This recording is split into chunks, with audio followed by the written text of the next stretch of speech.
Welcome back to the channel, guys. This is the Humble Marksman and the USPSA State of Play for 2020.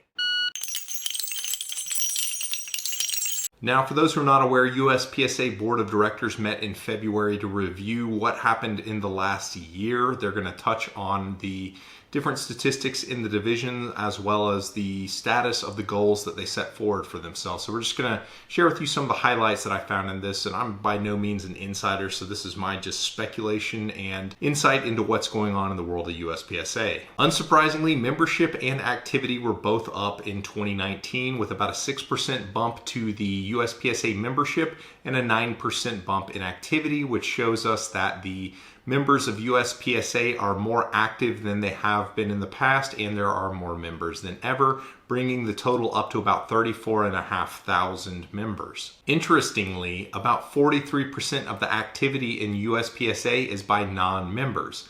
Guys, it's $25 a year to join if you are an associate member. Stop being a cheapskate and just join up. That is about a 2% reduction year on year from 2018 to 2019, so more people are members statistically. And there were 36 clubs added to the USPSA roster. Unsurprisingly, Revolver made up only 1.3% of the activity in 2019 amongst all of the USPSA activity, and that means basically anybody who shot a major match or shot a classifier in 2019 that's considered activity. Limited 10 made up about twice that at 2.4% of all of the USPSA activity. If we wanted to streamline the game, those would be a good place to start, although I suppose they're not really hurting anyone by being there, but they are the butt of most of the jokes that aren't about PCC. And single stack is only slightly more viable at about 6% of all of the activity for 2019. For the second year in a row, all of the iron-sighted divisions lost participation except Revolver, and all of the red dot divisions gained participation.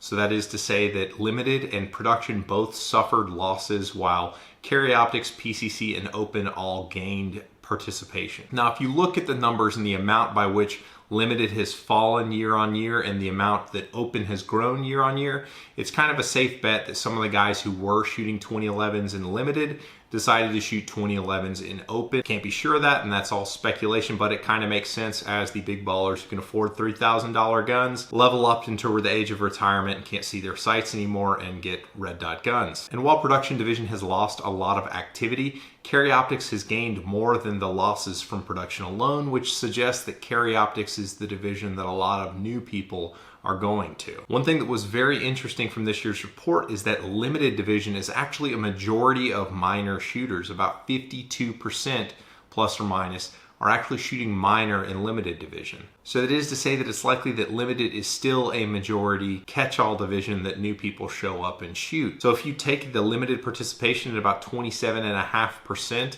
and basically cut it in half, it's about 13.5 or so activities, which puts it right between PCC and Open. That's not exactly fair analysis because some people unironically compete in Limited with minor guns, but for the most part, Limited is populated by people whose guns just kind of are iron-sighted and don't fit in a lot of divisions. I would be willing to bet, and this is completely anecdotal, that a lot of the people who aren't members of USPSA are the people shooting Limited minor. Steel Challenge experienced great growth in the past year, and it is outpacing USPSA for growth, but it's also significantly smaller. Now, a lot of the president's presentation focused on revenue goals, and if you actually think about what the business model of USPSA is, the value that they're supposed to provide, which is to the clubs and its members, I don't know why they need a lot more revenue, because effectively all they do is manage the classification system, collect activity fees, put on the NROI camps to train new ROs, and manage the website. So I don't know why that takes a lot more money, but they seem to be focused on gathering more money. But in the meantime, they also don't articulate why that's going to bring more value to the stakeholders, which are the membership and the clubs as it is. So Mike Foley is very invested in getting more money for USPSA, but it doesn't seem to have anything to do with it other than website goals and social media goals, which were other parts of the presentation. At the end of the president's presentation, he tees up some issues that are addressed in the minutes. They bring up the changes to Production and Carry Optics Division, which we'll get into in a second, as well as reducing the amount of units required to get on the production list, reducing from 2,000 units down to 500. Then there's Jake's presentation, which deals largely with the social media presence of USPSA online, and about the most interesting fact about that is that the USPSA membership, at least who views their website, is roughly 87 to 92% male. So all of the women in USPSA articles that we see are exactly what they look like, trying to encourage more participation and celebrate the participation of women in the sport that we already do have. However, women are underrepresented in the sport, and it doesn't take a lot of experience to know that. Just go to a match and count the women. You can usually do it on one hand, even if it is triple-digit participation in the match. More interestingly, starting on page 42 in Jake's presentation, starts talking about how manufacturers are actually starting to outpace the USPSA production list, which is causing their guns to be unintentionally illegal, causing some people to get bumped into open at some matches. People like Walter dropping the Q4 SF, or the Zev OZ9 having about 1 million configurations in 6 Sauer, perpetually releasing new models on days that end with Y, so that they have unintentionally illegal guns. So the board is aware of all the issues with the guns, and they're trying to come up with a way to keep all the guns legal, although the minutes don't really get into how they're going to do that. Later on in the minutes, it talks about the changes to Appendix D4 and D7, which govern production and carry optics. And effectively, they have taken away the weight of the pistol plus 4 ounces from production division and just changed it to a weight ceiling of 59 ounces, which is titanic. That's more than any of the guns being used in production right now. And that's likely to account for some guns coming out in the future. The 92X, I believe, is significantly heavier than even the Shadow 2 or Stock 2. So maybe that's what that's for. I don't really know. I think the driving issue behind this is a World Shoot year, and it's been pointed out to the board of directors that a Shadow 2 legal for USPSA cannot compete in IPSC production optics because of the weight relieving cuts that had to be made previously on the USPSA model. So now CZ can import their Shadow 2 optics ready, and people don't have to necessarily chop up their Shadow 2s in order to compete in the carry optics division. The other changes to the appendices D4 and D7 were that they allow the use of aftermarket slides now. Previously, aftermarket barrels were allowed if they were the same length, but now they also allow slides.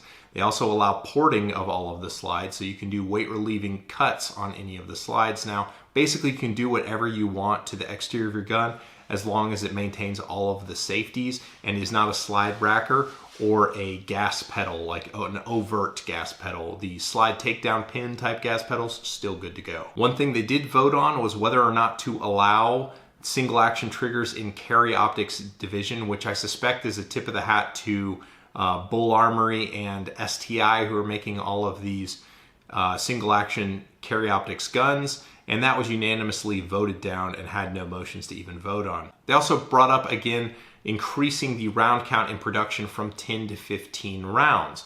And I'm curious why they didn't honestly go forward and just put that through. They have changed production division so much that it is basically a shell of what it was in, say, 2016. And many people actually attribute all of those changes to the downfall of production division. Part of the reason carry optics took off is when they introduced the 140mm mags.